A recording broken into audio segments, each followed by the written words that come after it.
കോട്ടയം സീറ്റിലെ സ്ഥാനാർത്ഥി പ്രഖ്യാപനത്തെ ചൊല്ലി കേരള കോൺഗ്രസ് പിളർപ്പിന്റെ വക്കിൽ. മണ്ഡലം കമ്മിറ്റികളോട് ആലോചിച്ച് സ്ഥാനാർത്ഥിയെ പ്രഖ്യാപിച്ച തീരുമാനം പിൻവലിച്ചാൽ മാത്രം യോജിച്ചു പോകാമെന്ന നിലപാടിലാണ് പി ജെ ജോസഫ്. എന്നാൽ തോമസ് ചാഴികാടനെ സ്ഥാനാർത്ഥിയായി പ്രഖ്യാപിച്ചതിന് മാറ്റമുണ്ടാകില്ലെന്ന് വ്യക്തമാക്കി കെ എം മാണി രംഗത്തെത്തി. ചെയർമാനെയാണ് സ്ഥാനാർത്ഥി നിർണയത്തിന് നിയോഗിച്ചതെന്നും നിലപാട് അംഗീകരിക്കണമെന്നും ജോസ് കെ മാണി പ്രതികരിച്ചു. മത്സരിക്കാൻ ആഗ്രഹമുണ്ടെന്നറിയിച്ച പി ജെ ജോസഫിനെ പാർലമെന്ററി പാർട്ടി യോഗത്തിലോ സ്റ്റിയറിംഗ് കമ്മിറ്റിയിലോ നേരിട്ടെതിർക്കാൻ കെ എം മാണിക്കാകില്ലായിരുന്നു. എതിർപ്പ് പരസ്യമാക്കാൻ കണ്ടെത്തിയ പോംവഴിയായിരുന്നു മണ്ഡലം കമ്മിറ്റി ഭാരവാഹികളുമായുള്ള യോഗം. യോഗത്തിലെ അപകടം നേരത്തെ തിരിച്ചറിഞ്ഞ പി ജെ ജോസഫ് പ്രഖ്യാപനത്തിന് മണിക്കൂറുകൾക്ക് മുമ്പേ ഗ്രൂപ്പ് യോഗം വിളിച്ചു ചേർത്തു. തൊട്ടുപിന്നാലെ വാർത്താക്കുറിപ്പിലൂടെ കെ എം മാണി സ്വന്തം ഗ്രൂപ്പുകാരനായ തോമസ് ചാഴികാടനെ സ്ഥാനാർത്ഥിയായി പ്രഖ്യാപിച്ചു. താനല്ല സ്ഥാനാർത്ഥിയെന്നറിഞ്ഞതോടെ തീരുമാനം പിൻവലിക്കണമെന്ന ആവശ്യം ജോസഫ് മുന്നോട്ട് വെച്ചു.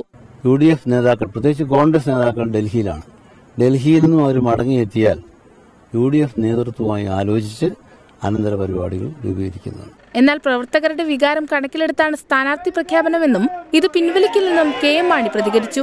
പാർട്ടി പ്രവർത്തകരുടെ വികാരങ്ങൾ മാനിച്ചുകൊണ്ട് ആണ് ഞാൻ തോമസ് ചാഴികാടനെ സ്ഥാനാർത്ഥിയായിട്ട് നിർത്തിയിട്ടുള്ളത്. ജോസഫിനോടും മോൻസ് ജോസഫിനോടും ആലോചിച്ചാണ് പ്രഖ്യാപനം നടത്തിയതെന്നും വികാരപരമായി പ്രതികരിക്കുന്ന ആളല്ല ജോസഫ് എന്നും പ്രതികരിച്ച മാണി പിളർപ്പുണ്ടാകില്ലെന്ന സൂചനയും നൽകി. പാർട്ടി ചെയർമാനെയാണ് സ്ഥാനാർത്ഥി നിർണയത്തിന് നിയോഗിച്ചതെന്നും നിലപാട് അംഗീകരിക്കണമെന്നും ജോസ് കെ മാണി പറഞ്ഞു. പാർട്ടി ചെയർമാനെയാണ് സ്റ്റിയറിംഗ് കമ്മിറ്റി ചുമതലപ്പെടുത്തിയിരിക്കുന്നത്. അദ്ദേഹം പാർട്ടി ചെയർമാൻ ഇതിനെ പറ്റിയുള്ള പ്രതികരണങ്ങളൊക്കെ നടത്തി. അതിനപ്പുറത്തേക്കൊന്നും പറയാനില്ല. UDFിനോട് ആലോചിച്ച് തുടർ നടപടികളിലേക്ക് കടക്കുമെന്നാണ് പി ജെ ജോസഫിന്റെ നിലപാട്. വീണ്ടും ഒരു പിളർപ്പിലേക്ക് കേരള കോൺഗ്രസ് നീങ്ങുമോ എന്നാണ് ഇനി അറിയേണ്ടത്.